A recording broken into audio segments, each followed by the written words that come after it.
Karadağ rayonu Lökbatan qəsəbəsi Qobu Park 1 yaşayış masivində saat 03:15 radələrində yanğın baş verib. Lökbatan qəsəbəsinin Qobu Park 1 yaşayış masivində baş verən yanğında eyni evdə yaşayan 2 məktəbli və onların anası ölüb.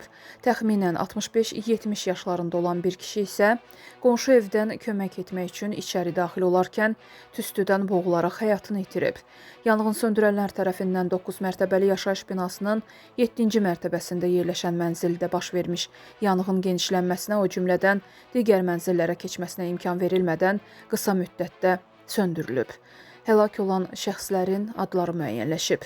Onlar 27 yaşlı Zülfiyə Yusifova, 9 yaşlı Yusif Yusifov, 6 yaşlı Məryəm Yusifova və 72 yaşlı Yusif Hüseynovdur.